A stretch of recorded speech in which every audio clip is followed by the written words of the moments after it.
Hi guys, so we're doing a bit of a different vlog this week because last week's content was a bit boring and I decided why not film a Q&A and discuss a few things that we've been asked in the comment section of our vlog so far, because I thought it might be interesting just to sort of tackle those. So I've got a list of questions, so we'll just go through them and Leon and I will answer them. Why did you decide to move to France?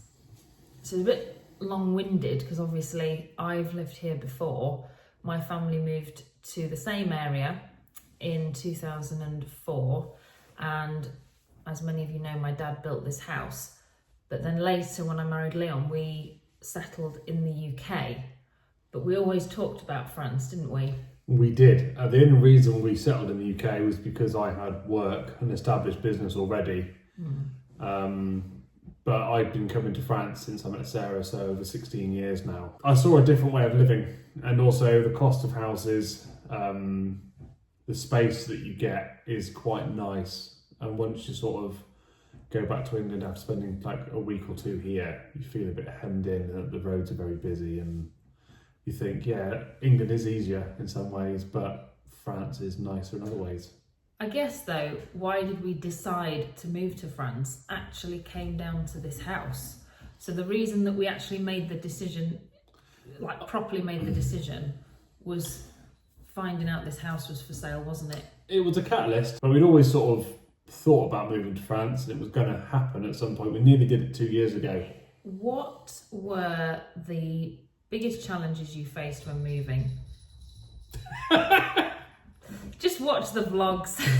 The biggest challenges were just finding advice. Leon's work, selling that was, I mean, in the end, selling it was actually quite straightforward, but leaving the work, I should say, that was quite the work I had. Yeah, we need. Applying for the visa.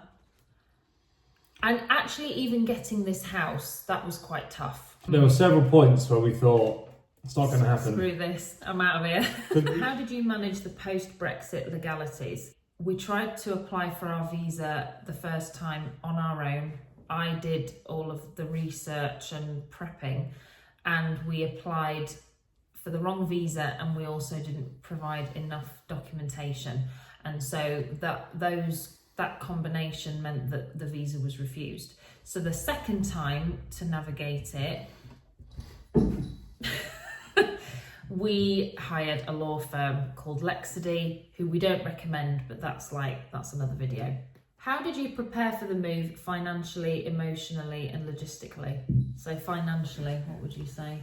We've always been savers, and we got a house at a good price. We worked on a house in England, and because it was in a good place, it retained a lot of value. We knew that we had a figure we wanted for the house, because at a certain point we sat down and worked out, well, this is the cost of moving, which by the way was probably double what we thought. Everything was just so much more expensive.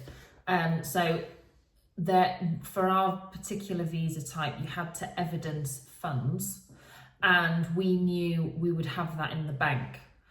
We wouldn't have done this without that, because that was a prerequisite. So that was really important. So the sale of our house was paramount to this whole thing working out. We'd always planned to sell it at some point. So even 5, 6, 7 years ago when we did extension number 1, it was kind of, this will add value to the house and it'll make it more sellable. I suppose financially it was definitely all about the house, making sure the house was really appealing to the buyer. We worked hard on it, yeah. Logistically, how did we prepare? I started looking into visa requirements as soon as we knew we wanted to move, which was probably about a year ago.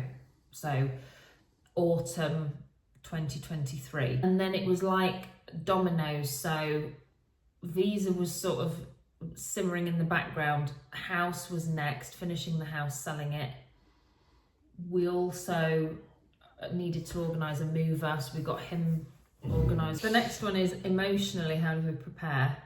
For me, moving here, my emotional ties are very much rooted in France. So it's not the same emotion. This is where you feel at home, because this is where you became an adult. Yeah, so maybe that's more a question for you. We kind of were waiting around, and then we were given a date to be out of our house by. And then by that point, we had 2 weeks to leave our home. Basically, he hasn't thought about it till now. Which we didn't have time to think about anything. We had to literally just get out of our house, get storage arranged to put our stuff in, because we had a month between buying this house and moving into this house. And then I had 2 weeks to sell my business after selling my house, so I didn't really have to think about it. But when we had the first visa refused, and then when we moved here without a visa, it was quite daunting, if I'm honest, because we didn't know if we would get the visa and if we'd actually be allowed to stay in this house. So at the time, it was a very expensive gamble. Every week, I'm feeling more comfortable. Moving on to buying our home. How did you find your home in France? This is a really funny question for us, because in October last year, we were actually here on holiday, staying with my brother and sister, Kath and Mark, and we heard through the grapevine that this house was for sale. So this house was built by my dad and my mum back in the early noughties, and they sold it in 2013. So I remember I got totally carried away, and I was like, oh my goodness, to have that house back. Because I loved the house for many reasons, but it's also a great house and it's in a really good location. But when you know that the house was built by somebody that you know, I mean, Sarah's dad was, good at what he did. He wasn't like a builder, but he had the help of a builder, and he did the plumbing and the electric. So to know a house is fairly modern, it's built to good specification. So we knew there weren't any surprises, because you could buy a house that looked good, and there could be a surprise, which would cost you lots of money. So I liked the fact that I knew the area, it ticked all the boxes, But I said to Leon, would you go there? Would you be interested? What do you think? And Leon was a bit, I don't know. So that week we popped in, and the super friendly couple were like, oh, come on in. Let me show you what we've done to the place. So they literally gave us a tour of the house, not knowing at this point that we were interested potentially. I mean, it was all like very pie in the sky. And we looked around the house, and she said, oh, do you know anyone that wants to buy it? And we were like, maybe us. There's a few things I wanted, which was like a garage you can work from. So this garage is way bigger than my last one. The garage to be linked to the house, which means you haven't got to go outside to get into the garage, which this house does, and a downstairs toilet. That's the three things I wanted. Yeah, downstairs toilet. It is. We are upstairs at the moment, but this is the only upstairs room, if you like. This is I'll insert a picture. There's a pigeonnier, which is like a tower type thing, and then the rest of the house is a bungalow, which is typical of houses in this area. What were the main factors you considered when choosing the location? We're very close to a lot of our friends. So the builder that Leon's working for at the minute, no exaggeration, you could probably walk there in 2 minutes, maybe even less. It's about 3 houses down, but that's about half a mile where we live. It can't be that far, half a mile. I don't know. Maybe half a kilometre. It's really close. Then we've got Kath and Mark. Sarah's brother and sister that live 10 minutes away by car. We're about 40 minutes from an airport where there are regular flights back and forth from the UK, which was really important for Leon and I. And we are in the country here, but we're 20 minutes from a large town called Fumel, which has pretty much everything there. Big shops, DIY centres and everything. Did you face any unexpected challenges during the buying process? Okay, so I know exactly what that is. What? Do you not remember? What's the biggest thing when we were buying the house that we were like... Oh, the notaire fees. I'm having a flashback. And we're literally in a meeting with the notaire, and he just went, okay, so my fees will be €18,000. And I was like, that goes with the newer car we were going to get. Yeah, we had plans, but... To get a newer vehicle, because driving in France is nicer, but there's more of it. It's a percentage of the well, it's about 6%. Purchase price of the property, and it can be up to 7%. And that, with your agency fees as well, could push it even higher. So we were literally in a meeting, and our notaire was brilliant. He was really nice, very accommodating of our unique situation. But we are literally there with the sellers of this place, our friend Jemima, who was helping to translate. She's an estate agent, so that was helpful. And reading through it, and Leon and I played it cool as cucumbers. And then after this Zoom meeting ended and we'd signed the compromis de vente, the other thing with the house was we ended up, when it came to signing the acte de vente, so in France you sign the compromis or the promesse de vente, which is like the initial signing, and then you sign the acte de vente. We needed to do it by proxy because we couldn't get into France in time for the date of the signing. And so to do that, one of the challenges was we had to get the acte de vente, we had to sign it, and then we had to get it apostilled, I think that's the word, by a notary public, which we were in Cornwall at the time, and there's only 4 of these notary publics because it's a very specific branch of the law. So we were really pressed for time. It was literally a week we had to find someone to notarize it. You send a copy of that to the notaire in France, but the document itself with the official stamps and all the seals and everything, that has to be put in the post and mailed. What is your favourite feature of your house or property? Definitely the terrace for me. I just love that terrace. The fireplace. Oh yeah. Yes. And the basement. I need to make the basement better, but to have a basement to play music in is great. Yeah. Do you feel you made the right decision to move? Yes, because you can talk about something forever, but it takes real courage to do it. We could have stayed where we were for another 5 years, and the only thing that would have happened to us would have been maybe a newer car or a nice holiday somewhere, maybe back to Florida.